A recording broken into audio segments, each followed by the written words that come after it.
दूर से आए हुए हमारे मेहमान और हमारे हर परिस्थितियों में शामिल हमारे बच्चों के गार्जियन जो हमारे विकट परिस्थितियों में शामिल होते हैं, और प्रांगण में बैठे हुए सभी हमारे क्षेत्रवासी, हम आप सभी का हार्दिक स्वागत और अभिनंदन करते हैं। आज का ये दिन सिर्फ एक वार्षिक उत्सव नहीं है, बल्कि ये दिन हम ये डिसाइड करेंगे कि हमने अपने बच्चों के लिए पूरे साल क्या किया, उसका हम मूल्यांकन करेंगे। आज मैं जिस बात पर आपसे चर्चा करना चाहता हूँ वो है हमारा समाज और दीनी तालीम के साथ साथ दुनियावी तालीम की महत्व। आप बताइए, हम उस कौम में, हम उस मोहम्मद की कौम है जिसको अल्लाह तबारक व तआला ने जिब्राइल अलैहिस्सलाम के जरिए पहला फरमान फैलाया कि इकरा, मतलब पढ़ो, इकरा बिस्मि रब्बिकल लज़ी खलक। ऐ नबी तुम पढ़ो अपने रब के नाम से जिसने तुम्हें पैदा किया। बताइए, उस समय हमारे नबी सल्लल्लाहु अलैहि वसल्लम की उम्र 40 साल थी।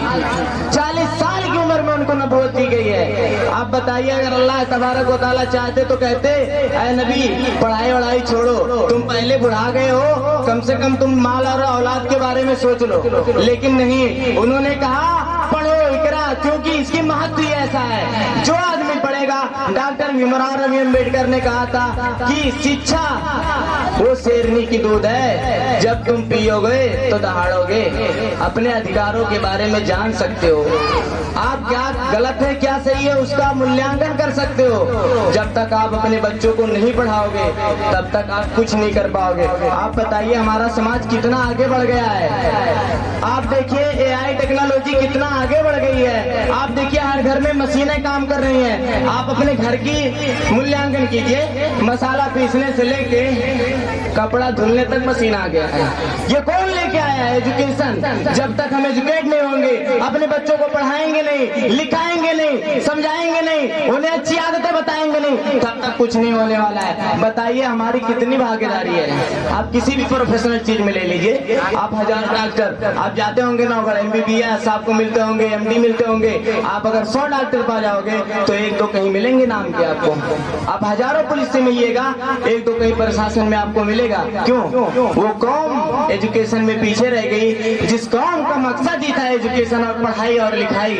आप बताइए, नबी सल्लल्लाहु अलैहि वसल्लम को उसके बाद 23 साल मिले, 63 साल में उनकी वफात हुई, तो नबी सल्लल्लाहु अलैहि वसल्लम ने देखा कि हमारी जो कौम है वो एजुकेशन को इतना इम्पोर्टेंट नहीं दे रही है, तो उन्होंने कहा तलबुल इल्म फरीज़तुन अला कुल्लि मुस्लिम। मुसलमानों, तुम पर इल्म फर्ज किया जा रहा है जैसे कि नमाज फर्ज है। यानी कम से कम कैसे भी कैसे करके इनको एजुकेशन दिया जाए, ये मकसद है। लेकिन आज हम लोगों का सिस्टम बदल चुका है, हम लोग सिस्टम ही खराब करके बैठ गए हैं। आप बताइए, हम या तो मदरसे में सिर्फ पढ़ाएंगे या तो हम सिर्फ बोर्डिंग में पढ़ाएंगे। क्यों? ऐसा क्यों हो रहा है? हमारे समाज के जो जिम्मेदार लोग हैं वो समाज के बारे में नहीं सोचते हैं। कम से कम जो डोमिनेटेड वर्ग है, जो पढ़ा लिखा वर्ग है, जो एजुकेटेड वर्ग है, उनको तो समाज के बारे में सोचना चाहिए। हर कोई नहीं सोच सकता, लेकिन एक दूसरे पे सबकी डिपेंडेंसी होती है, तो उन्हें चाहिए कि एक ऐसे शिक्षा का ऐसे मॉडल या ऐसा सिस्टम जनरेट किया जाए, या ऐसा प्लेटफॉर्म बनाया जाए जहां हमारे बच्चे दीनी तालीम के साथ साथ दुनियावी तालीम भी सीख सकें। वरना आने वाले दिनों में हमारी गैरत हो जाएगी एकदम। मैं क्या कह सकता हूँ आपसे, जो पढ़े लिखे लोग हैं और जो मोबाइल चलाते होंगे उनको पता है। अभी हाल ही की घटना है, अंतरिक्ष से हम एक लेडीज को लेके आए हैं, वो 9.5 महीना तक वहाँ अटकी हुई थी। स्पेस एजेंसी से वहाँ से लेके आया, अमेरिका का नासा कंपनी, नासा के द्वारा उनको लेके आएगा।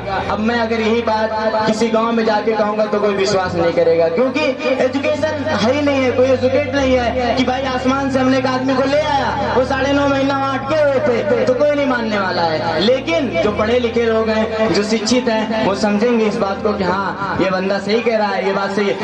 कुछ समय पहले भी तो 3-4 महीने मतलब साल भर की बात हो गई होगी, चंद्रयान लॉन्च हुआ था। हम अपने पिताश्री से कहने लगे कि अब्बू ऐसी बात है वगैरह, कहा तुम लोग तो एकदम ऐसा लग रहा है जो भी कह दो हो जाएगा। लेकिन जब वो जाते हैं, हमारी बातें भले ना माने, लेकिन जब हमारे से बड़े लोगों से, किसी डॉक्टर किसी पढ़े लिखे लोगों से मिलते, जब वो कहते हैं तो मानते हैं। क्यों भाई, जाहिर सी बात है कि उनके समय वो चीजें नहीं थी, हमारे समय वो चीजें आ गई ना, इसलिए उनको लग रहा है कि ये चीजें नहीं हो सकती, लेकिन हो रही है। समाज बदल रहा है, आपको भी बदलने की जरूरत है। मेरे कहने का मतलब ये है कि एजुकेशन को महत्व दीजिए, आप अपने बच्चों को पढ़ाइए, एजुकेट करिए, लिटरेस नहीं करना है, एजुकेट करना है। आप हमेशा न्यूज में देखते होंगे कि भारत की साक्षरता दर 76%, 78%, 80% ऐसी करके बढ़ती रहती है। नहीं, ऐसा नहीं है, आप समझ नहीं पा रहे हैं। लिटरेसी में और एजुकेट में दोनों में अंतर होता है। आप कहते हैं ना, जैसे मैंने कुरान की एक आयत पढ़ रहा हूँ अभी, आप समझ सकते हो उस बात को, इन्ना आतैना कल कौसर। अगर इतना हम पढ़ सकते हैं तो हम खाली लिटरेसी, हमें एजुकेट बनने की जरूरत है। हम इसकी मफहूम बताएंगे। इन्ना आतैना कल कौसर है, नबी मैंने तुम्हें आज कौसर दिया, यानी अगर ये बात हम समझ गए तब हम एजुकेट है। यानी हमें ऐसी एजुकेशन की जरूरत है जिस एजुकेशन से हम अपना फ्यूचर संभाल सके, इस एजुकेशन की जरूरत है। नाम मात्रा की पढ़ने की जरूरत नहीं है। आप ऐसे पढ़ के क्या करोगे? जब आप एजुकेशन आप पढ़ लिए 12 तक, आप एक चीज और मैं आपको बताऊं, एजुकेशन और AI टेक्नोलॉजी इतना आगे बढ़ रही है कि जो शहरों में रहते हैं उनसे पूछिएगा, ड्राइवरलेस गाड़ियां आ रही है, इसका मतलब बगैर ड्राइवर की गाड़ी अब चलेगी। ट्रेनें आ रही हैं ड्राइवरलेस, ड्रोन बन चुके हैं, और हम कहाँ हैं? किस गर्दिश में फंसे हुए हैं? हमें ऐसे सिस्टम को बनाने की जरूरत है, और जो हमारे समाज के जिम्मेदारान लोग हैं उनको सोचना पड़ेगा कि हम ऐसे सिस्टम को प्लेटफॉर्म को मुहैया कराएंगे लोगों के लिए, ताकि वो अपनी दीन के साथ साथ दुनियावी चीजों को भी समझ सकें और अपने आप को बढ़ सकें। बोलो के